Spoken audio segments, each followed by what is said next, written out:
Good evening, everybody. Welcome back to Project Chana Power Hour, where we get together to learn and strengthen ourselves in the special mitzvahs of the women, which are Kashrus, Shabbos, and Taras Mishpacha, as well as other halachas that are pertinent to women. Our goal is to prepare ourselves and our homes to welcome Mashiach. Tonight's learning is dedicated in this chus for Sarah Bas Chana. May Hashem bench her in all ways, b'karev, with brachos, b'gashmitz, b'rachnias, and everything that she needs. If you would like to dedicate a class in honor of someone or in schus of someone, you can reach out to us via email, projectchanapowerhour@gmail.com. And similarly, if you have any questions, you can send them to that email as well, and we will try to incorporate them into future classes. All right, so please join us afterward for Tzedakah Tehillim and Mashiach Thought, and we are going to get right into it. So for our first class in Kashrus, we will be continuing our topic from last week, which is the Kosher Consumer's Practical Shopper's Guide. However, this week we'll be focusing on Purim. In our class tonight, we will explore what to notice and look out for while shopping. Also, with many shelf-minus foods coming in, being a knowledgeable consumer will help ensure that we uphold proper kosher standards in our homes. We are grateful to have Rabbi Zibell back on our program. Rabbi Zibell is the Kashrus administrator at the RCF, the Rabbinate of Central Florida, and delivers classes to the general public on various kashrus topics. He is also highly active in answering consumers' kashrus questions on a daily basis. He is known for his practical grasp and application of kashrus knowledge, as well as his clear way of explaining halachic matters. Thank you so much for being with us here tonight. It's a pleasure. Thank you very much for having me, and good evening. We're going to be covering this week the Practical Kosher Shopper's Guide, Part 3. And since Purim is coming up, and people are buying a lot of various things from Mishloach Manos and all types of various gifts, and as well as mashka and wine, different alcoholic beverages. So we're going to be discussing what can come up in while shopping and what to look out for, and just to be an educated consumer to be aware. So we'll start with candies. And there are some things that when it comes to candies that would seemingly be very obvious and no one would want to consume. But sometimes there are unfortunately hashgachas which may seem a bit legit, may have some Hebrew lettering in it, and could be giving hashgacha on extremely problematic things. These hashgachas are obviously not in any way recommended or reliable or worth anything, but they exist, and sometimes, unfortunately, people buy these products thinking they're fine. And what do these hashgachas allow? Many of these hashgachas will allow candies that contain within them gelatin which comes from pig, from chazer, which there is a whole halachic discussion if after all the process of the gelatin, it's been so transformed, we look at it as a totally new existence, especially since it's usually, it could have been, many times it's made from the bones of the animal, and the bones already are different, not so simple that the bones are even usher on their own. It's more the flesh and the edible parts, and bones are not edible, it's a question if it's bichlal, if it's in general forbidden. So that, on top of the fact of how much it's processed, there are some poskim out there that do allow gelatin to be consumed. However, it is not in any way the accepted mainstream from approach. But unfortunately, there are some hashgachos out there that do rely on that. And besides that, today it's even more problematic because today it's much more common to be producing the gelatin even from the skin of the porcine, of the pig, which the skin is considered halachically 100% edible, and it's much more problematic when it's done like that. And at times there's even some flesh left on the bones when they do use bones, and it's not so simple that even the gelatin that they are approving would even be approved by the poskim they are relying on. But it's a big issue, and one needs to be careful. One example of the hashgachas that gives such hashgachas is the KO, which is based out of Philadelphia. And another one is, there's one called the Chug, but that's Chug Arambam, which is based out of France.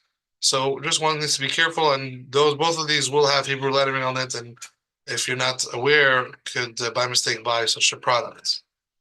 In addition, There's something called carmine. Carmine is a red pigment which is taken out of a bug, the cochineal beetle, which is a bug that, when dried, you can extract a very strong red, high-quality pigment.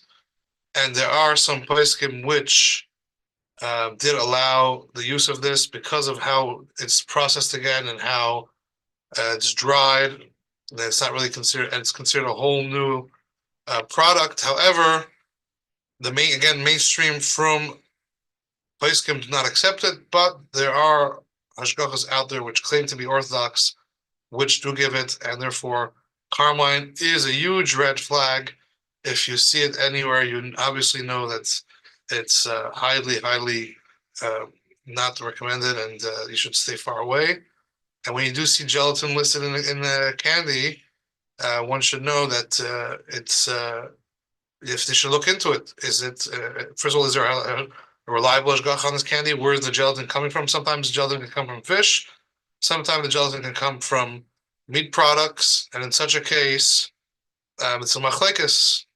If it comes from cows that were shechted, is it still considered fleishig or not? And many hashgachas take the approach that it's not considered fleishig.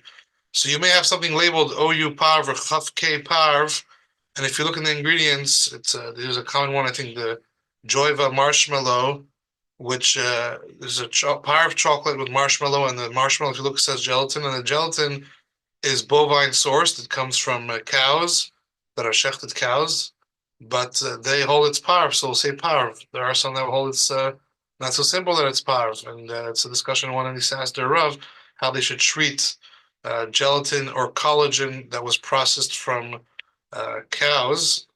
But that is a question, and that's something that can come up as well in candies. Even with a reliable hashgacha, you may be eating something that some people would hold as fleishik, and is a discussion for itself.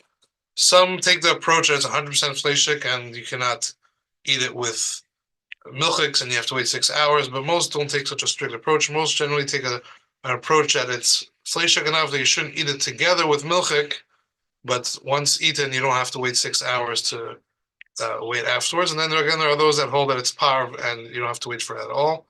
And one needs to ask the Rav how to go about in such a case. Now, the next thing, which is used very commonly by many reliable hashgachas, but is not a mehuder product, is shellac. Shellac is also called confectioner's glaze, very commonly called confectioner's glaze. And this shellac is produced from the waste secretion of a lac bug. The lac bug is a type of bug which, as it eats a certain type of tree, it secretes a certain type of waste, and that waste is very sticky, very strong and potent. And if it's mixed with the right way with and diluted and is smeared onto candies, it makes them shine in a very bright way, in a very attractive way. And this is commonly used by I think all national hashgachas, like the OU, the OK, the Chav K, the Star K, the CRC Chicago, and the like. They accept it as being kosher, and this will be found on all types of things, starting with sprinkles. That little shine on sprinkles comes from that shellac, from the lac bug. Bubble gum, the bubble gum balls, those the shiny ones, that as well. Mike and Ike's, the shiny glaze on Mike and Ike's and Jelly Bellies, and even many times chocolate balls. All these things that have a shiny glaze is coming from this shellac that comes from the lac bug, and many Rabbanim hold it's not muhuder. So if someone wants to be following a more muhuder approach, and the Rav tells them they should be avoiding that, it's very commonly found in many of the things mentioned, or any foods or any candies that they're trying to get a shiny coat on it. And this applies even when the Mike and Ikes have that extra sticker from a Hasidic hashgacha. That Hasidic hashgacha doesn't even know what shellac is, unfortunately, and they just put their sticker on without doing much. So that actually doesn't change anything. the Mike and Ike's with that yellow sticker from Yucca does not mean it's more Mahuder. It's the exact same product, and if one's Rav told them it's okay for them, they can consume it happily. But one should just know that there is that it's a question to decide with their Rav if they should be consuming these products and relying on this heter when it comes to the lakbag. Now, the reason why many places can allow it is for various reasons. First of all, because the waste of the animal, it's secretion. It's not really it's not something from the animal. It's that's edible. It's like an inedible part of that comes out of the animal. Some compare it to beeswax, which many places can hold. Beeswax um, beeswax is a secretion from the bee. It's different than the honey, and many places can still say it's kosher because it's not really edible. It's not really food. So some compare it to that, and others say that it's highly buttle. It's applied as such a thin layer, it's like 1 to 1,000 compared to the food that it's put on. So some allowed based on bittul. However, others felt that it was not mehuder and not appropriate to be used on food. Now, when it comes to chocolate, like we mentioned, one issue could be if it's chocolate balls. Those could have sometimes when they're shiny, could have the shellac. When it comes to chocolate, there's a whole different discussion, and that's when it comes to chocolate factories being koshered. There isn't enough kosher consumers in the world or Chalav Yisrael consumers that they could be running Chalav Yisrael or Parv chocolate year round. So these companies need to be koshered. They're usually being koshered from non-Chalav Yisrael, Chalav Akum, to make Chalav Yisrael runs. They make Parv runs, and when it comes to koshering, there's a big challenge.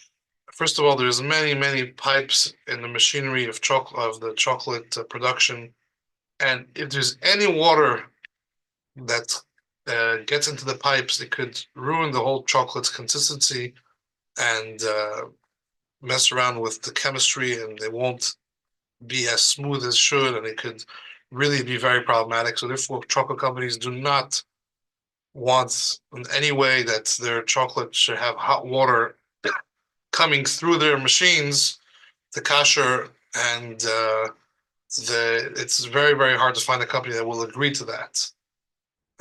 Besides for that, there are some parts that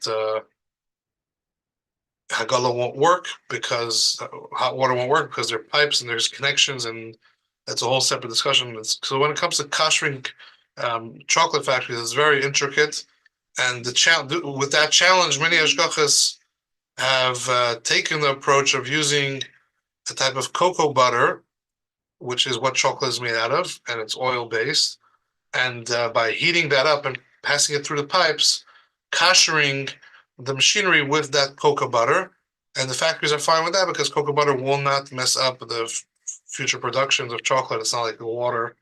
However, halachically, there's various questions when it comes to that. First of all, you're supposed to kosher with water, and using other liquids, it's called mei peres, liquids from other fruits, is a whole discussion in halacha if one could do that, and it's not the ideal way to kosher. In addition, cocoa butter at room temperature becomes hard and is not liquid. So the question is this even if you want to accept that you could kosher with other liquids, is this even considered a liquid? And because of that, it's the when cocoa butter is used to kosher, it's not the most mohuder. It's kosher and they have reliable opinions to rely on, but it's not the most mohuder. And one wants to make sure that if they want to keep it at a higher standard, that the company was properly kosher. It happens to be that the OU and the OK take on a stricter approach and would not label something as parv or chalav Yisrael unless they were able to thoroughly, properly kosher. And there's another way to kosher without water by taking all the machinery apart and using a flame called libun kal, a torch, which brings the machinery up to a temperature of at least 165 degrees Fahrenheit. And sometimes with that, they're able to figure it out.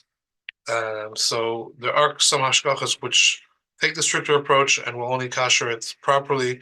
There are those which may be a little bit more lenient and apply sometimes the flame, and then some other parts they'll use the cocoa butter. So it's really each hashgacha will have their standard, And one just needs to be aware about that and ask, first of all, the Rav, what they should be following, and then know what to ask when they have a chocolate, regarding this chocolate and how it's kosher and all that. The next thing which we'll touch on is wine.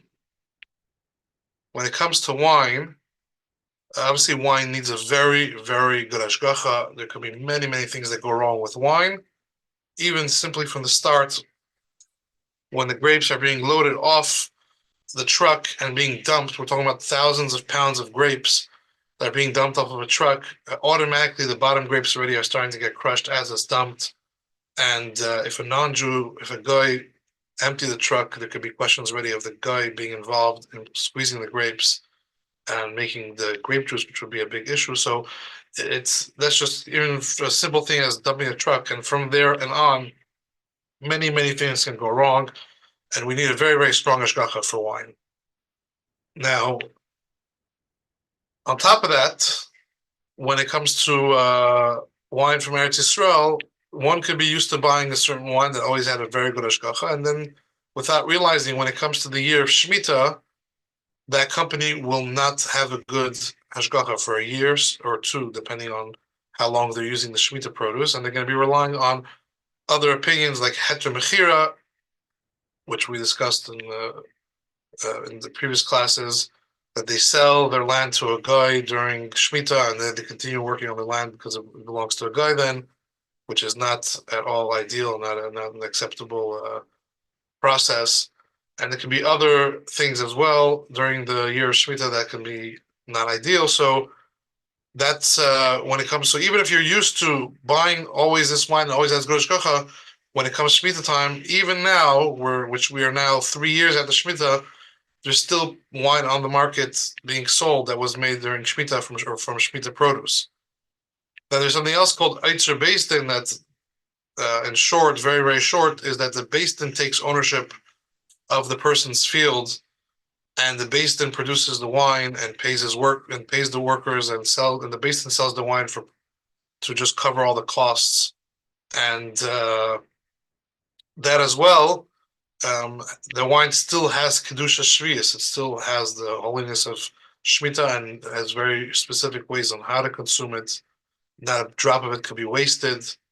Even when you're making kiddush, you can't have anything pour over and go to waste. When you're doing havdalah, you can't pour it on the havdalah candle. And when you're drinking in a cup, the last drops need to be finished. And if whatever's left in the cup, you dilute with the water and drink. So it really has to be drank in a very, very specific way and consumed in a very specific way. So these are things to look out for. That if you are buying a wine that's a Shemitah wine, you want to be aware of that. And then if you did by any chance get it or buy it, know that there's many questions to be asked and many things that you need to be careful with.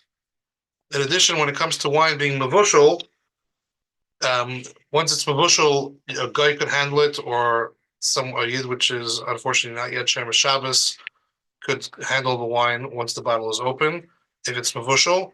So there's questions to what temperature does need to reach to be mevushal. Some say around 190 Fahrenheit, because that's when wine starts to bubble due to its alcohol content. It bubbles quicker than water. Water is at 212. Wine is about 190, 192. And some say it needs to reach actual boil. Some say that less, even in the 180s or 170s, and some say even as low as the 160s, wine could already be considered mevushal.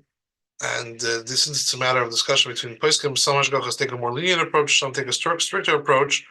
But one wants to know which, when they were buying a wine, what the hashgacha, to what level of mevushal is this wine, especially if they're going to be opening it when there's going to be either non-Jewish people around handling things in the house, or the havdil, there's going to be Jews that are not yet Shemer Shabbos, which may be handling the wine. So these are things to be aware of and to be educated in. Now, when it comes to other alcoholic beverages, we'll briefly go through it. Beer, there very possibly sometimes could, first of all, any flavored beer is an issue. Many times beer could also be made out of could be sweetened with lactose, which comes from milchiks. So anything that contains lactose or flavors should not be consumed. Beers that are done in a small, like microbreweries or more like local, smaller breweries where they try a lot of interesting things to give themselves a special personality should not be consumed. However, plain unflavored beers from the very big brands, the famous brands, are generally okay. However, it's still ideal to consume beer with hashgacha if that's possible. That's the best. When it comes to various scotches, they could be aged in wine casks. Like sherry is a classic one that could be aged in, which could be problematic. And we're going to be publishing a list with all the details and everything about wine and beers and all alcohol beverages. And you can email to get those lists afterwards. As well, bourbon can have the issue of being owned by a Jew and over Pesach, and they do not sell their chametz, which makes all their bourbon usher and forbidden to consume. Canadian whiskey usually has wine added to it and other things added. So, except for Crown Royal, there's pretty much no other Canadian whiskey which is recommended. We'll have to stop here because we're running out of time. But like I mentioned, everything is going to be posted in detail in a brochure a document that we come out with. And if you want access to that document, you can email. The email is in the chat. Thank you very much. And I feel it's important. Thank you so much, Rabbi Zibell. That was super informative. Thank you. Okay, so for our next class in Hilchos Shabbos, we are excited to continue our series on Amira Lenachri, part 14, where we discuss non-Jewish talk on Shabbos with Rabbi Braun. Rabbi Braun is the Marada Asr of Crown Heights, and we are very grateful to have him on our program tonight. Thank you so much for making time to be here. My absolute pleasure, and I'm grateful to be part of this also. And just hearing that it's Shir number 14, it tells us that there's so much about Amir Lenachri that we can learn. 13 classes we've gone through, and we've literally only scratched the surface. Amir Lenachri is one of those topics that is so many aspects to it. And today we'll delve into another aspect of Amir Lenachri. I'm just going to mention before we start the Shir that Purim this year is on a Friday. And in order not to make sure that we don't have any Amir Lenachri problems on this coming Shabbos Shushan Purim, it's important to make sure we get the house in order way before Shabbos starts. So that's one of the reasons why Purim this year we make the Sud in the morning, or at least before the time which is called Shah Asiris, a bit later in the day, but not too late in the day, so we have enough time to get ready for Shabbos. When they covered Shabbos, we have a proper Shabbos meal afterwards. Often there are stains left over from Purim, there's a mess left over from Purim, there's people have painted their face, all that kind of stuff we should take it before Shabbos, and not have to resort to all kind of shilos on Shabbos, including shilos associated with Amir Lenachri. And having said that, let's move on directly to the topic where we're up to.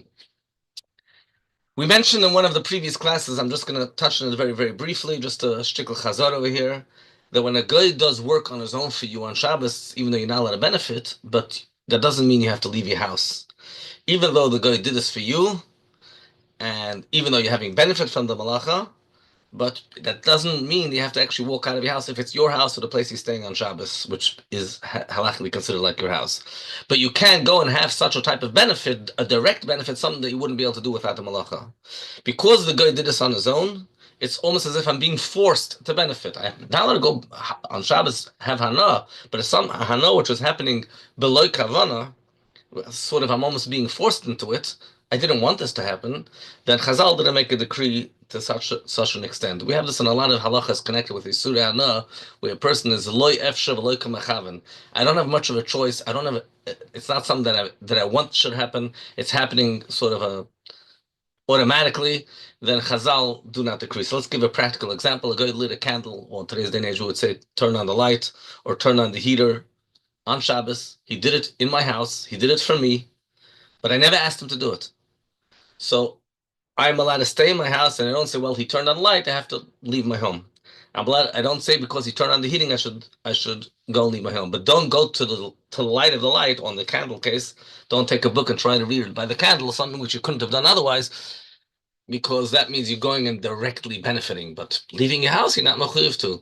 It actually does say that it's a midas chasidus, it's a pious behavior to face the other way, not face the light, to show that you don't want to have benefit, you're just stuck just because the guy turned it on. Now,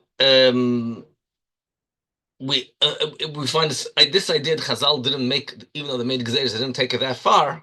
we see that in a lot of ways. We see that if a guy did it for you, other people that he didn't do it for are allowed to have benefit, assuming that we're talking if the guy did only Yisad Rabbanan, again, because they didn't decree that far. He did it for you, you can have benefit. Other people could have benefit. This is all part of the same principle. Chazal made decrees about Ramin al-Nachi, but they didn't take it that far. I want to start now a bit of a new topic. We're not going to go totally into this topic because it's a whole mesechta for itself, but it's relevant on our theme of Isra Hana. Generally in halacha, we distinguish between what we call a schir yoim and a kablan, a day worker or a contractor. Most of the halachas we were talking about till now is where a guy is doing work for you, whether he's being paid for it or he's doing it for free, but he's working for you, doing a specific job for you. If he's being paid per day. We have someone called a kablan. A kablan is a contractor who's being contracted independently to do a job for you, off-site, and he's really technically working for himself. He got a job, and he has to finish his job over, I don't know, over the course of the next 6 weeks, whatever it is. So that guy ends up working for you on Shabbos, but he's not really working on Shabbos like in all the cases we're talking about, where the guy comes to your house and has a job to be a cleaning lady in your house or turn on the lights for you, etc. So when it comes to a contractor, we don't consider that a midl nachri, or we don't consider the guy working for you. We consider the guy working for himself. I have a guy, I gave him a job, and I told him I need you to finish this over the next 6 weeks. And I'm paying him for the job. I'm not paying per hour. When you pay per hour, that means when he's working on Shabbos, he's working for you. When you pay him for the job, he's doing 1 unit of a job, and now he just wants to get his money. But even when it comes to a kablan, there are a number of conditions attached. Even when it comes to a contractor, he can't work in your home. You're not allowed to tell him to do on Shabbos. You need to have a set price before Shabbos so we know exactly this is how much this job cost. You need to give it him in such a way that he has enough time that he could do it during the week, whether before Shabbos or after Shabbos. You can't tell him, I needed to finish a job by Sunday or by Monday, but you know the only way he could finish it by Sunday or Monday is if he has to work on Shabbos. I'm not finished with the conditions yet. Having said all of that, it's still only permissible if it's something which is called a davar hatolish, not something which is attached to the ground. If it's a detached, it's hard to talk theory without examples. Let me go straight into the example, although I wanted to give the entire principle first. Let's talk about a dry cleaners. So a dry cleaners, I gave him a kapata to clean. A kapata is a bit complex. Well, I'll tell you in a moment why kapata is complex. I gave him a suit. I gave him a suit to clean. He's working off-site. I never told him to do it on Shabbos. It could be that a dry cleaner is going to work on Shabbos. Could be not. I have no idea. But I didn't tell him on Friday, I need this for Matzah Shabbos. Because I tell him on Friday, I need this for Matzah Shabbos. Obviously, he's going to work on Shabbos. There's no other way he can do it. And the same thing applies to a job, which I tell him I need it for Sunday, for Monday, which if it necessitates working on Shabbos, that's called asking him to work on Shabbos. So, having said that, let me go back to what I said about a davar hatolish. A davar hatolish means something which is not attached to the ground. If I give him a kapata, he could do whatever he wants. I said I don't want to mention a kapata. A suit. If I give him a suit, he could take the suit to wherever he wants. It's a movable item, and he could do it anyway. He could do it in China, he could do it in Japan, he could do it in New York, he could do it in 770 Eastern Parkway, or he could do it in his own address somewhere there past Uticus. There's nothing that's required him to do in a certain place. There's nothing that makes you think this is a job for a Jew. There's no matter sign. Let him do whatever he wants. When a guy does what we call mechubel karka, attached to the groundwork, a guy who is building a house for a Jewish person, then he's working on site. He's working what we call a mechubel. Not only if he works in my house, even if he's building a house, so he's working with someone which is attached to the ground, or he's coming to the garden and doing gardening for me. Everybody knows that this piece of land is something that people know. It's different than detached items. It's known this belongs to a Yid. Therefore, it's obvious that he's working for a Yid. And that's a problem if he's working on Shabbos, even though he's doing his own job and he's getting paid just for the job. So if he's working in a city where there are Jewish people who live there, or within the Tchum Shabbos, in a place where Jews are allowed to walk on Shabbos, where Jews can get there on Shabbos, he's not allowed to work on Shabbos because people will think he's working for you. He's not working for me. He's a kabbalah. He has a set job, and he gets paid $100,000 to finish the house. Well, I'll buy $100,000. Sorry. $1 million to finish the house. So he's a kabbalah, but people don't know that. And even at a malacha which is detached from the ground, we'll call it a tolosh, but if it's a well-known job that this belongs to a Yid because it's done in a public place, The example given is if he's building a boat. Now, a boat is not like building a house, which is attached to the ground. A boat is a movable item. But he's building the boat, and normally people build boats al sfas hanar. I've never built a boat. I have no idea. I don't know what they do today. But in Shulchan Aruch it says that people build boats by the edge of the river. It's a sort of a place where everybody goes strolling and walking. It's a public place, and it's an item that people know. It's a detached from the ground item, but it's known that this is, everybody knows, oh yeah, who's building a boat? Of course, we know, the Gvir in Stadt. The Gvir needs a boat because he wants to go do cruises. So everybody knows that's again a problem because it's considered a maras ayin issue. And therefore, it says in Shulchan Aruch, and that's why I had a problem with kapatas, that our type of clothing, which when the goy launders them by the river, that was the guess, I guess the way they used to do things those days, and you could tell it belongs to a Eid. That's where the kapata problem comes in. A talis, a kapata, it's a Jewish garment, a pair of tzitzis, and the goy is doing it in a public place, then there's a maras ayin issue over here. Now the truth is, I don't have to worry that maybe he's going to go to the river and wash it by the river. Okay, he can wash it in his own house. But if I see him on Shabbos and I pass by the river and I see him washing my kapata, cleaning my kapata, I tell him, hey, Shabbos, please don't work for me on Shabbos. The closest thing that I can think of that's today's day and age closest to this is a car mechanic. Because there's something called a Jewish car, the one that has stickers all over, would bring back the hostages, Baruch haba Melech HaMashiach, you name it. And you can tell it's bring back the hostages is sort of a general message, but it's a car. Everybody knows this car belongs to Pliny and Pliny. Now you can tell on the car. And the car mechanic has a area which is sort of, sometimes mechanics work in a closed area, and sometimes they work out on the street. So there's a problem of people seeing him working on a Yid's item on Shabbos. So you have to stop him. You don't have to assume he'll work with it out in the public, but if you see him doing it, you have to stop it. Some people say that today's day and age, everybody knows that a car mechanic is a kabbalah, not a schiyum. There's more place for leniency. I'm just putting that out there. Also, this whole heter for a kabbalah to work for you is if I don't have any gain out of the fact that he's working on Shabbos. It doesn't make a difference to me. He can work on Shabbos, he can work on Sunday. The only gain I have if he works on Shabbos is that it's faster, because I'd rather things are done faster. That's not called gain. But if it's an item that if he does it after Shabbos, I don't have any benefit from it because I'm traveling but to Shabbos. So I am gaining out of the fact that he's working on Shabbos because that's the only way I can use it. Then again, it's a problem if I give it to the guy before Shabbos. So I gave you the principles of Kabbalah. I mentioned them very, very briefly to point out that most of the cases of Amid al-Nachri we've been talking about are where a guy is not a contractor. In a contract, it's permissible if it's off-site. I don't tell him to do it on Shabbos. He has enough time to do it before Shabbos. Nobody knows he's working for Eid, all that kind of stuff. So now let me give you a few examples. So I'm going to give my shirt to dry cleaners, and I'm giving it to him on Friday, and his pickup time is sometime next week. Not a problem. He doesn't have to do it on Shabbos. He has enough time to do it. I'm not giving it to him in a way that I need to have ready after Shabbos. That's perfectly fine. Let me give you another practical example. Sometimes you order furniture from IKEA. Now, you ordered it, and they're supposed to deliver it. Whenever they deliver, they end up delivering on Shabbos. Big deal. Okay, that's what it is. Listen, I never asked them to deliver it for me on Shabbos. But what happens often is that IKEA has an arrangement, well, so I'm told, that they come to your house and they build the furniture. You can actually ask for that service.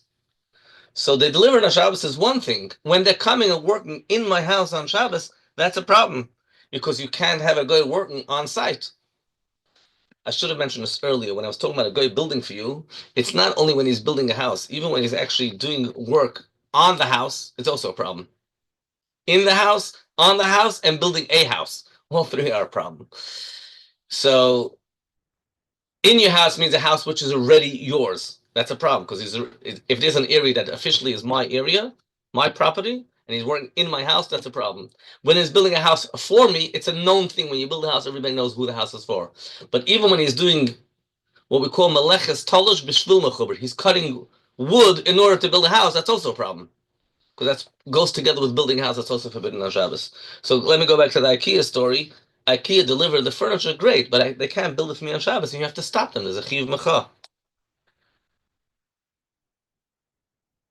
If a kabbalan does work for a yid, and he has enough time to do it whenever he wants, so that's not a problem. He did it on Shabbos. I never asked him to do it on Shabbos. But here comes an interesting thing. The Kabbalah, I think I mentioned this earlier in one shir just in passing. A Kabbalah went and prepared and sewed an outfit, a wedding gown for you, made a pair of shoes for you. And this Kabbalah guy is a very nice guy, and he decided, and he came to the house and delivered on Shabbos. There's no problem of Hana from what a Kabbalah does, because a Kabbalah has enough time he can do it before Shabbos, after Shabbos, and he's not being paid per hour. No problem. But he actually delivered to me on Shabbos. Can I benefit from it on Shabbos? Only after Shabbos. Can I wear this new pair of shoes? So there's a machlekes about this. There's an interesting machlekes because on the one hand, he didn't work for me. He was working for himself. On the other hand, I'm actually going on Shabbos and benefiting from it. If he finished it on Shabbos and he brought it to me on Shabbos, I shouldn't be using it on Shabbos. I should wait after Shabbos, the amount of time that it takes. The amount of time that it took for the guy to work on this on Shabbos, not the amount of time it makes the whole pair of shoes, the whole outfit, but whatever amount of time of the work that he did on Shabbos. So I don't want to enjoy from work of Shabbos, even though he's a Kabbalah, he got his fee, it was a set fee. But if you really need this pair of shoes for Shabbos, there's one may be lenient. So this is one of those things where, strictly speaking, it's not a problem. You shouldn't. So let me give you an example. A cleaners, which is an okay, let it be stuff to a Kosher cleaners, even though it's possible they'll do it on Shabbos, as we mentioned, not a problem. The cleaners gives you a set price. It's $25 for the suit, and he has enough time. He can work in it whenever he wants. But the guy delivered the dry goods on Shabbos to you. So now you have it. If the guy didn't particularly want you to wear it on Shabbos, but he delivered it. So unless you really need it, you shouldn't be wearing it on Shabbos. If the guy specifically is doing it in order they should use it on Shabbos, for sure you're not allowed to.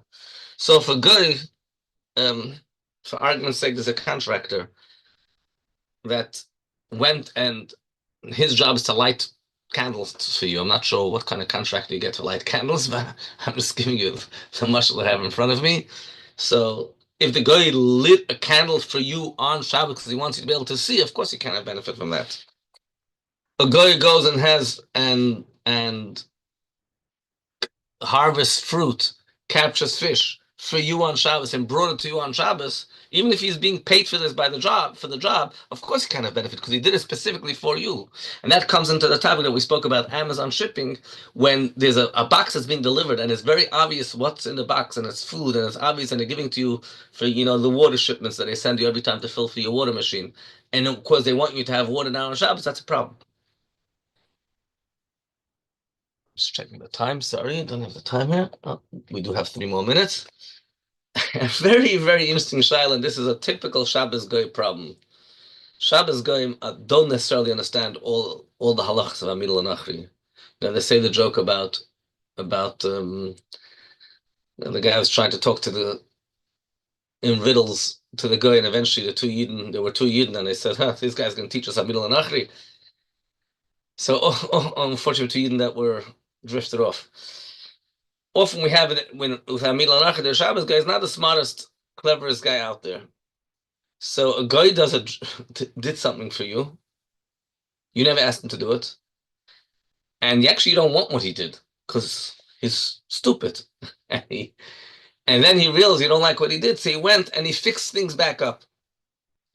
And he put things back to the original state. In such a case, he's not doing it for me. He's doing it to fix up his mistake. The guy did something stupid for me. And he realized that I'm not happy with it. And now he's undoing the situation. So I'm not benefiting from something that he did for me. He's doing it for himself because he knows he'd made a mistake. Let me give you an example. Typical Goyish behavior is when you walk out of the bathroom, you turn off the lights. We know this with our cleaning ladies. They turn off the lights. Usually they only do it on Shabbos. During the week, they don't turn off the lights. But on Shabbos, for some odd reason, that's when they turn off the lights. And now you say, you turn off the lights. Oish. So the guy goes and turns back on the light. So you're allowed to benefit from that simply because the guy did it to fix up his mistake. A guy went and unplugged the crockpot after the Friday night meal. I didn't want him to unplug the crockpot, so I want to have shalom for Shabbos day. And then the guy went and relit it. I'm allowed to have benefit again because the guy went and just undid his mistake. Similarly, a child, the father asks the child on Friday to plug in the crock pot. Now, those crock pot plugs sometimes, for some odd reason, you have to stick it in very, very well. And sometimes you discover in the middle of Shabbos, Oish, I thought I plugged it in, and the child is the hot plate, the crock pot, it's not on. So this child was asked, a Yiddish child, my child, was asked to do it on Friday. And on Friday night, the child noticed that the hot plate is not hot. So he's scared of his father, which should not be the case. A child shouldn't be scared to say that he didn't do things properly. And if he went on Shabbos and he put it in, that means the child is doing this for himself. He just doesn't want his father to get angry. That's not called doing it for you. All of this that I'm talking about now is when you didn't tell him anything. Not in the beginning you didn't tell him, and not when it comes to fixing the mistake, you didn't tell him, oh, can you fix it? That changes the dynamics. I'm talking about where your guy on his own did the wrong thing. And not because you, even worse, if you told him something and he misunderstood, this had to won't apply. If you gave him instruction, you told him, let's say you told him, oi, the hot plate is, the crock pot is too hot, the food is too hot. So he thought that means unplug. And then he plugs it back in, then you're stuck. That's not, this had to won't work. It's when a guy does something totally on his own, against your wishes. You didn't tell him to fix it, but he understood that this is not what we're supposed to do, and then he fixes it. Then we have this heter that you'll have benefit. And Afreil Purim, and my time is up. Thank you so much, Rabbi Brian. Wow, very helpful. Okay, so for our next class, we're excited to continue part 4 of our topic on Birchas Hanehenin. Birchas before and after eating foods, and something we all encounter many times a day, can definitely use clarity on. We are grateful to have Rabbi Bell back with us. Rabbi Bell is the Rav of Congregation Lubavitch of Montreal and the Dayan of based in Montreal. Thank you so much for making time to be here tonight. Okay, thank you for the opportunity. So we are continuing with the din of Birchas Hanehenin. I wanted to first just mention, I was asked to say things which have to do also with kavana or with hashkafa, however you want to refer to it. So it's a din Shulchan Aruch, actually, that when one says Hashem's name in a bracha, when you say Baruch Atah and then you say Hashem's name, it's halachically required to have 2 things in mind. So you have to have in mind Baruch, and you have to have in mind Atah, who you're talking to. When you say Hashem's name, so the way Hashem's name is written is Yud Kei Vav Kei, but we don't say it like that. We say Aleph Daled Nun Yud, which is Lashon Adnus, that Hashem is our master. And that's the idea that the Hashem is the master of the entire universe. So that's one thing we have to have in mind, and that's something which we're saying. We're using the word Odin, which means a master. But it's written Yud Kei Vav Kei, which is Haya Heva V'yeh, that brings in a mimer. It says Shulchan Aruch, you have to remember Hashem Haya Heva V'yeh, that Hashem was, is, and always will be. But that brings a mimer, brings a chassidus, Haya Heva V'yeh Ke'echad, that Hashem is one, all at the same time, that Hashem transcends time completely.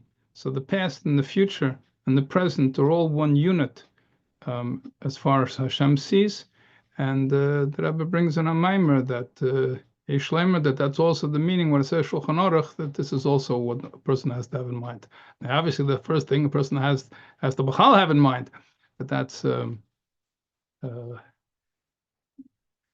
applies to all the brachas a person makes.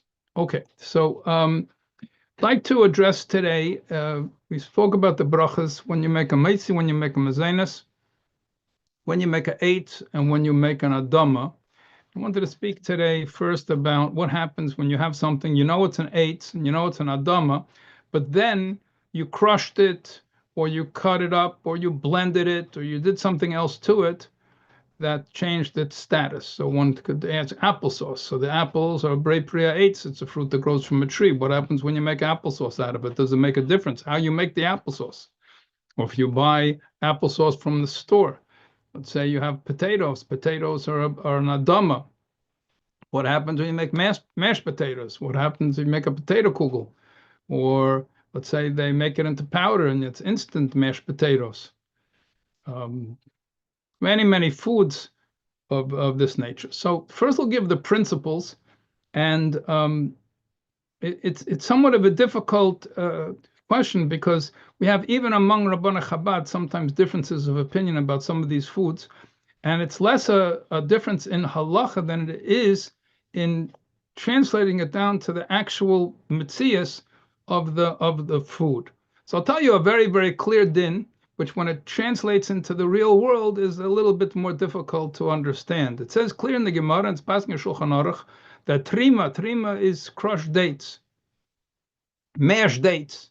So somebody mashes dates. So Shulchan Aruch says, according to the Rambam, that if you crush it by hand and you make it into a dough, then nevertheless it still has the bracha beire pri ha'etz. Now the Rebbe paskins like this also. Why is that? So the Alter Rebbe gives the reason that it still has not lost its tayar. Tayar is its form. Now, what exactly does that mean? How much do you see the shape? You made it into a dough. So exactly what sort of tayar is it that it's preserving? So you have these bars. There's different bars. Some of them are majority dates. And it seems to resemble very closely what the Gemara is talking about, which it says clear in Shulchan Aruch. Now the Rebbe says also that the bracha is ha'etz, but you don't see any dates anymore. On the other hand, it seems in the Shulchan Aruch also you didn't see any dates. It seems to be understood that if it was an act of crushing and it was not cut into pieces or was not blended or otherwise mechanically broken down, then it preserves its previous status. And therefore, in general, the minhag ha'olam is to make an adama on mashed potatoes. Now, if you see pieces of potato in the mashed potatoes, it wasn't completely mashed, so then there's no question you make an adama on it. But let's say you don't see any pieces at all. So since when you mash potatoes, the normal way of doing it, you take the potatoes, then you cook them, and then you mash them, so it resembles this case of the dates, and that's why the explanation which is given by many of the poskim why it is an adama. Applesauce. So if you see pieces of apple in the applesauce, as if people make homemade applesauce, for example, so then it's clear that the bracha is eitz. Let's say you don't see pieces of apple. So in general, Rabbi Marlal B'Shalom there's a book of brachas that he went through, and he paskined over there that applesauce, you make a bracha eitz. The other Rabbanei Chabad that say it's a question if you don't see any pieces of apple in it. But the first rationale is that you did not change it sufficiently that its status as a fruit, whether it's a fruit of the tree or a fruit of the ground, has been changed. Fine. So there's mainly two factors. One factor is, has it changed its form completely, that it's unrecognizable? You know, if you would take those same potatoes and put them in a blender, that might change the situation, although it seems that the custom is nevertheless to say adama on it. But once you do some sort of mechanical breaking down of the food, so then it could be considered to have lost its tayar, that it lost its recognizable form, unless you see that there are pieces in it. In any case, tayar, I'll come back to some other cases in a moment, but that's one issue, is tayar, is the original status still intact? Even if it's not, if that's the regular way to eat this food, so then nevertheless, it also does not lose its bracha. One of the there are a number of cases that you would look in the Shulchan Aruch, and it seems that the bracha should be one thing, but the universal custom is to say something different. And all the poskim struggle to understand and to justify this minhag Yisrael. So chocolate, for example, the chocolate bean grows on a tree. It's clearly a tree. And nobody eats chocolate beans. You can't really take chocolate beans off the tree and eat them. Since the way of eating chocolate is to take it off the tree and then make cocoa powder and so on, so then the question is, why is it not ha'etz? So there are many answers given to it, because you're not just eating the beans, and other things are being mixed into, all different sorts of attempts to try to answer it. But it's a clear din in Shulchan Aruch that it says if you have something that the powdered ginger, for example, the people didn't eat the ginger as is, they would take the ginger and grind it up and mix it together with some sugar and then eat it. And that was the normal way of consumption. Since that was the normal way of consumption, so then that's considered to be preserving its original status, and therefore the bracha would be Adama, even though it's completely been ground into a powder and it lost its previous form. Yeah. Ginger and spices. Okay, so that's a second factor. The first factor is tayar. Do we have the form still intact? And the other factor is whether it's the normal way to eat it or not. So if it's been, let's say you're making kugel or latkes. So then let's say you're putting the potatoes raw into a food processor or a blender or something of that sort. So let's say let's say you put in a food processor and you're making a potato kugel, and there's still pieces which are recognizable that were not broken down. So let's say you have one recipe and you make it totally into into like a batter sort of mixture. It might be done with kugel or latkes, whatever it is, and it's broken down to the point that you cannot see any pieces of potato in it. So whether it's latkes or whether it's a kugel, the bracha in such a case would be shahakol. If you see pieces of potato in there, you can't make the whole thing a batter like that and then like take one piece of potato and put it inside. If it wasn't broken down to the extent that it was totally a uniform consistency and you don't see any, not just uniform, but it's broken down to the point you don't see any pieces, it would be a shahakol. If you still see pieces of potato in there, so whether it's kugel or latkes, whichever the case is, since you do see pieces inside, so then the bracha would be an adama. It would maintain its previous status. You have eggplant, for example, so that people make dip from eggplant. So again, if you see some pieces of eggplant in it, then it would still preserve its status as an adama. Although it should be mentioned that when you're making these sort of dips, one has to keep in mind that normally they're not eaten by themselves anyway. People don't normally use to have hummus and china and these sort of dips. People don't normally take a spoonful of hummus, a spoonful of tahini. I don't want to get into people's personal eating habits, but that's not the normal way in which they're consumed. They're consumed together with something. So you take hummus, you put it on challah, for example. So then you don't make the bracha on the hummus at all. It's tafel. I don't know if we'll get to it today. We're going to go into the laws of ikar v'tafel when you have two foods which are being eaten together.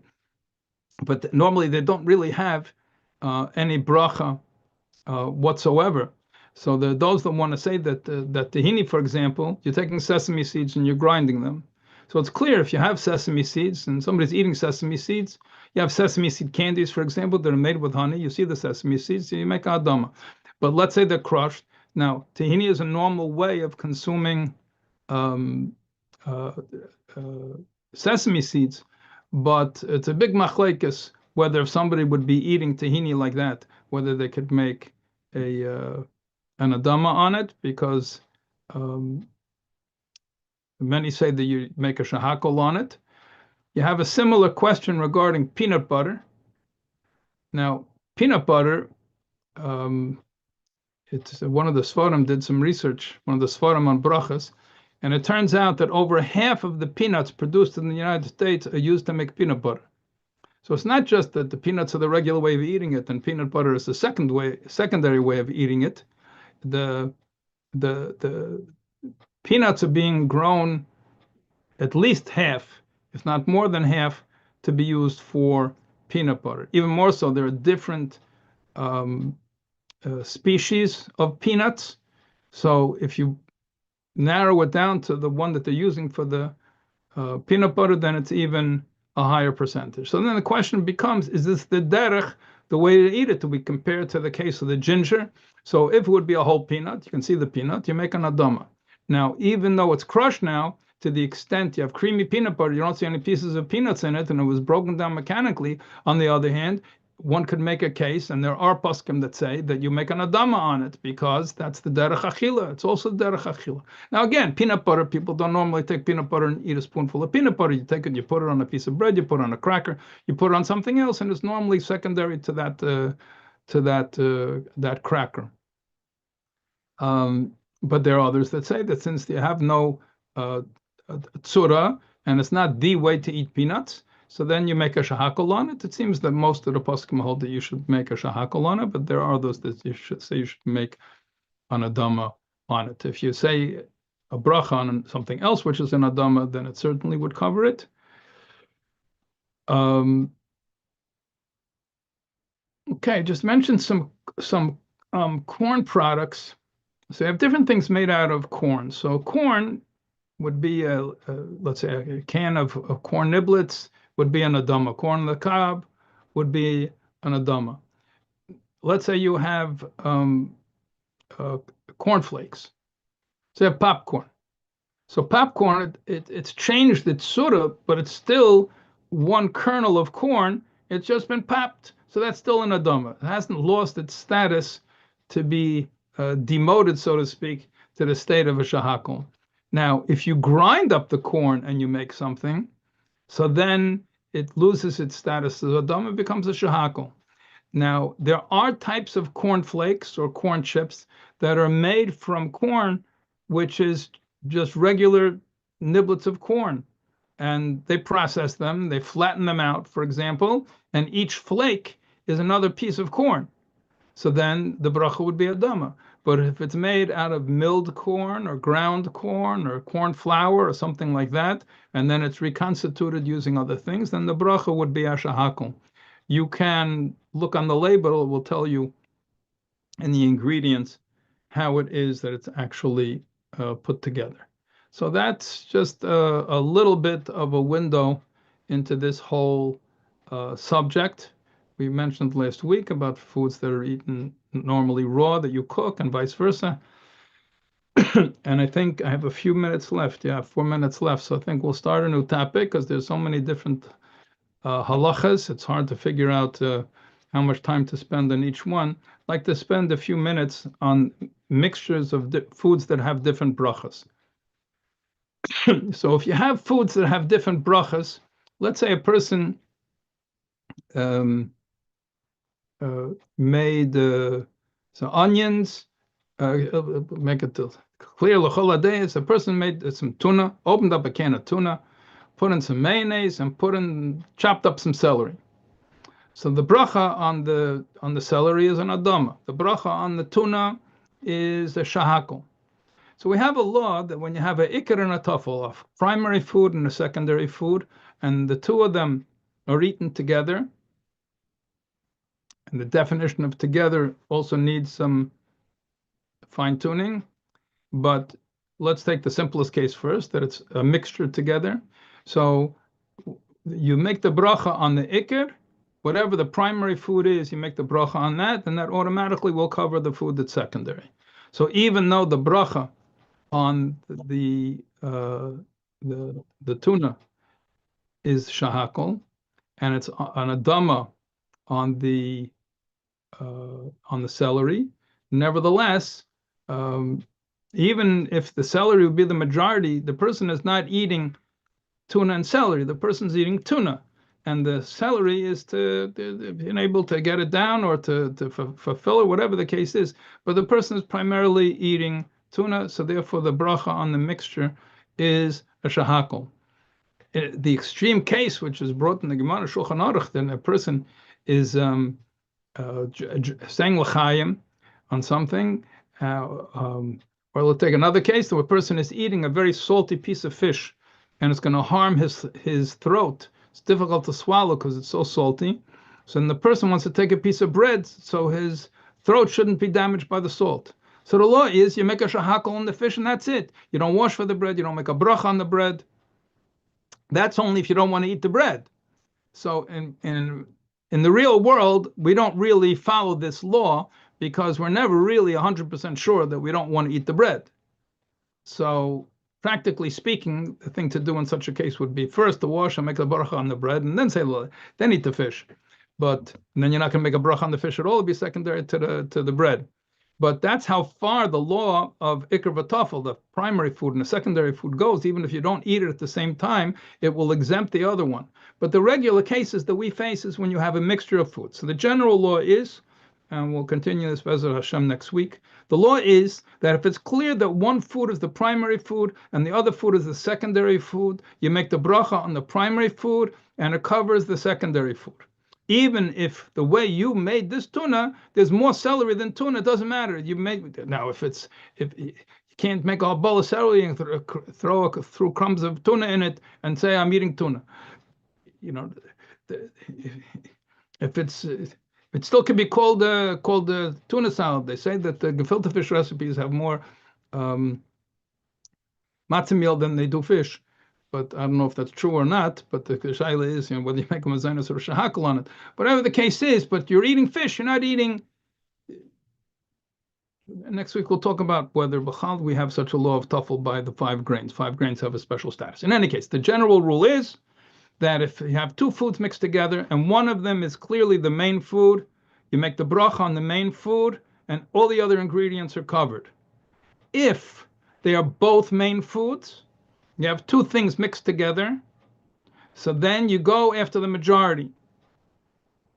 So if one of them is clearly the primary kavana, the primary intention is to eat the tuna, not the celery, so then it doesn't matter which is the majority, you go after the primary food. But if you have in mind both of the foods, so then we have majority rule. And there are a number of factors that would affect that, and Be'ezer Hashem will talk about that next week. Berel and Purim. Thank you so much, Rabbi Bell. That was so practical, really helpful. Okay, so before we conclude with Tehillim and Mashiach thought, we would like to turn to all of you, our listeners. If you enjoy these important and practical weekly classes, please consider partnering with us to keep them going. We rely on and appreciate all contributions, any amount. You can log on to mikvah.org/donate and select Project Chana Power Hour for it to go towards this program. Thank you. All right, so let's put a point on the tzedakah box, as is our custom here. And we will move along with saying some Tehillim. We'll start with the Rebbe's Kapitel and then move on to Kapitel Chaf. All right, you can say it along with me. Shir Hamales Elach Nasasi es Einai Hayesh B'Shamayim Hini Chayini Abadim Al Yad Adeinehem Kein Yishivcha Al Yad Grita Kein Ininu El Adonai Eloheinu Ad Sheyachanenu Chanenu Adonai Chanenu Kirav Savanu Vos Rabas Savala Nafshinu Halag Hashananu Habuz Leg'ei Yonim. We'll continue on with Kapitel Chaf, keeping in mind all of our brothers and sisters in Eretz Yisrael. Lamatzeach Mizrael David Yan Chadane B'Yamtzari Sagav Chashem Elahayakad Yishal Chazrcha Mikaidash Mitzayim Sutaka Yizkar Kol Mechassecha Va'Eloska Yidash Nesela Yitzan Lachachol B'Vecha B'Chalatzescha Yimali Niradu Nabi Shuasecha B'Shem Eloheinu Nidgol Yimali Adonai Kol Mashal Etzecha Ati Adaiti Ki Yeshia Adonai Mashiach Yanehu Mishmekach B'Gverti Sheyiminai Ela V'Rechav Ve'ela B'Sizim V'Anachnu B'Shem Adonai Eloheinu Nazkar Him Akar V'Defel V'Anachnu Kamni V'Nis Oidat Adonai Yeshia HaMelech Yaneinu B'Yayim Karinu. All righty, stick with us. We're going to do a quick Mashiach thought, and this is from a Sikha that the Rebbe said, and Sefer HaSicha is Tafshim Mem Tes, Chelik Aleph, page 98. And that is that the Chachamim said that in the times to come, in Lasad Lavi, all the Batei Kenesias, all the shuls and all the Batei Midrash are going to be transplanted to Eretz Yisrael. Now, this is a concept we may be familiar with, but what's interesting to think about is there's actually halacha that you're not allowed to uproot a shul or a base medrash. However, it could be argued that it's not an issue. Why? Because actually they're going to be transferred together with the soil underneath them, the soil on which they stand, which is very, very interesting. So may that be the case very soon. Amen. And to end off with a few quick reminders, if you appreciate the weekly classes, do share them with friends and family. All playbacks are available on mikvah.org/power hour. And also on podcast platforms, you can just search up Project Chana Power Hour. And we did mention this before, but again, if you have any questions on classes or you would like to dedicate a week of learning and honor someone or Lili Nishma, someone, you can reach out to us by email, projectchanapowerhour@gmail.com.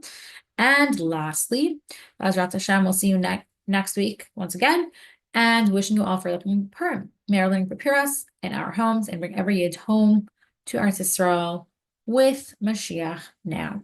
Have a good evening. Take care.